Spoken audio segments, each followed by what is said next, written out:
ಏನು ಸ್ಮೋಕ್ ಮಾಡಿಸ್ತಾರೆ, ಡ್ರಿಂಕ್ಸ್ ಮಾಡ್ತಾರಲ್ವಾ, ಅದನ್ನ ಹಿಂಗೆ ಮಾಡಬೇಡ್ರಿ, ಸ್ಮೋಕ್ ಮಾಡಬೇಡ್ರಿ ಅಂತ ಹೇಳ್ತೀರಾ. ಮತ್ತೆ ಅದನ್ನೆಲ್ಲ ಏನಕ್ಕೆ ಮಾಡ್ತೀರಾ? ಹಾಂ, ಗೌರ್ಮೆಂಟ್ ಏನಕ್ಕೆ ಮಾಡ್ತೀರಾ ಸರ್? ಎಷ್ಟೋ ಮನೆಗಳಲ್ಲಿ ಅಪ್ಪ ಅಮ್ಮ ಜಗಳ ಆಡೋದು ನಿಲ್ಲುತ್ತೆ ಸರ್. ಎಷ್ಟೋ ಮಕ್ಕಳು ಪಾಪ ರೂಮಾಗಿ ಹೋಗಿ ಅಳ್ತಾರೆ. ಅದಕ್ಕೆಲ್ಲ ಏನು ಉತ್ತರ ಕೊಡ್ತೀರಾ? ಎಷ್ಟೋ ಏನಂತಾರೆ, ಎಷ್ಟೋ ಹುಡುಗರು ಉಳ್ಕೊತಾರೆ ಸರ್. ಇವಾಗ 15 ವರ್ಷಕ್ಕೇ ಸ್ಮೋಕ್ ಮಾಡ್ತಾರೆ, ಡ್ರಿಂಕ್ಸ್ ಮಾಡ್ತಾರೆ. ಅದರಿಂದ ಏನಂತಾರೆ, ಗೌರ್ಮೆಂಟಿಂದಲೇ ತಾನೇ ಸರ್ ಇವೆಲ್ಲ ಇದಾಗಿರೋದು. ಫಸ್ಟ್ ಅದನ್ನು ಬ್ಯಾನ್ ಮಾಡಿಸಿ ಸರ್. ಆಮೇಲೆ ಚೈನಿ ಕೇಣಿ ಅಂತೆ ಅದೇನೇನೋ ಇರ್ತಾವಲ್ಲ, ಫಸ್ಟ್ ಅದನ್ನು ಬ್ಯಾನ್ ಮಾಡಿಸ್ಬೇಕು ತಾನೆ. ಚೈನಿ ಕೇಣಿ ಅಲ್ಲೆಲ್ಲ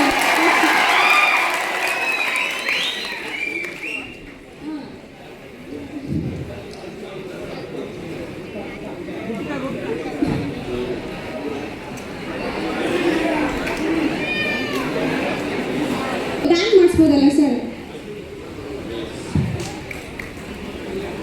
ಈ ವಯಸ್ಸಲ್ಲಿ ಏನು ಈ ಥರ ಮಕ್ಕಳಿರ್ತಾರೆ, ಮಕ್ಕಳ ಮನಸ್ಸು ಯಾವತ್ತು ನಮಗೆ ಬೇಕಿರೋ ತಾರೀಕೆ ಹೊತ್ತು ಪಾಯ್ಸನ್ ಅಲ್ಲ.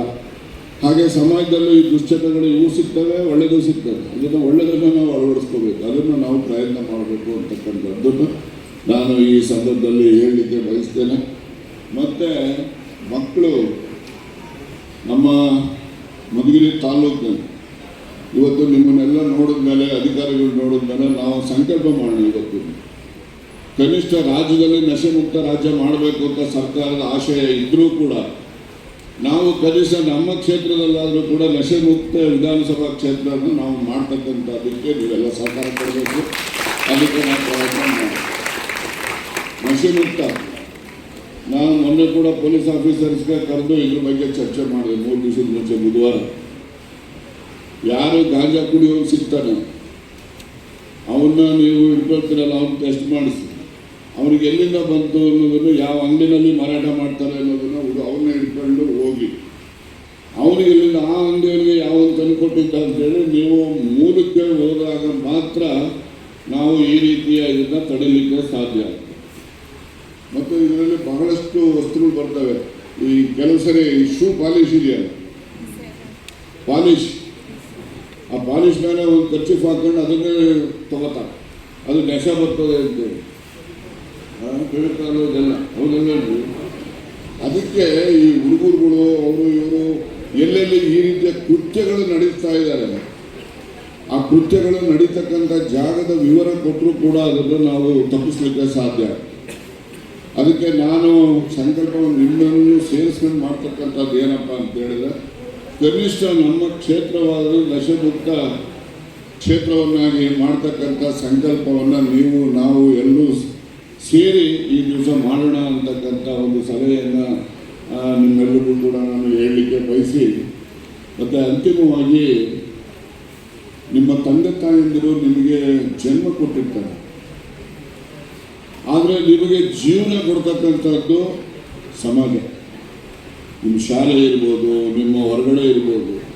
ಹಾಗೆ ಜನ್ಮಕ್ಕೂ ಜೀವನಕ್ಕೂ ವ್ಯತ್ಯಾಸ ನೀವು ಅರ್ಥ ಮಾಡ್ಕೋಬೇಕು. ಜನ್ಮವನ್ನು ಪೋಷಕರು ತಂದೆ ತಾಯಿಯಿಂದ ಜನ್ಮವನ್ನು ಕೊಡ್ತಾರೆ, ನಿಮ್ಮ ಜೀವನವನ್ನು ಕೊಡ್ತಕ್ಕಂಥದ್ದು ಸಮಾಜ. ಸಮಾಜ ಅಂತೇಳಿದ್ರೆ ಶಾಲೆ ಇರ್ಬೋದು, ಹೊರಗಡೆ ಇರ್ಬೋದು, ಏನೇ ಇರ್ಬೋದು.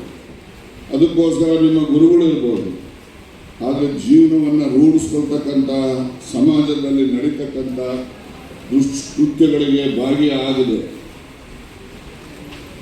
ನೀವೆಲ್ಲರೂ ಕೂಡ ಉತ್ತಮತೆಯನ್ನು ಕಾಪಾಡಿಕೊಂಡು ನೀವು ಸಮಾಜದಲ್ಲಿ ನೀವು ಉತ್ತಮ ಜೀವನವನ್ನು ಮಾಡ್ತಕ್ಕಂಥ ಒಂದು ಪ್ರವೃತ್ತಿಯನ್ನು ಬೆಳೆಸ್ಕೊಂಡು ರೂಢಿಸ್ಕೊಂಡು ಹೋಗ್ತಕ್ಕಂಥದ್ದು, ಅದು ಮಾಡ್ತಕ್ಕಂಥದ್ದು ನಿಮ್ಮ ಜವಾಬ್ದಾರಿ, ನಿಮ್ಮ ಕೈಯಲ್ಲಿರ್ತಕ್ಕಂಥ.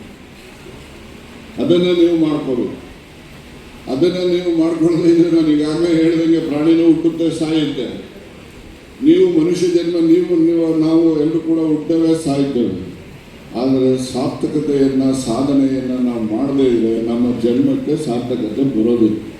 ಅದನ್ನು ಬರುವ ರೀತಿಯಲ್ಲಿ ಚಿಂತನೆಯನ್ನು ಮಾಡಬೇಕು ಮಕ್ಕಳು ಇರ್ತಕ್ಕಂಥದ್ದನ್ನು ನಾನು ಭಾಳ ಕಳಕಳಿಯಿಂದ ನಿಮಗೆ ನಾನು ಈ ದಿವಸ ಮನವಿಯನ್ನು ಮಾಡಲಿಕ್ಕೆ ಬಯಸ್ತೇನೆ.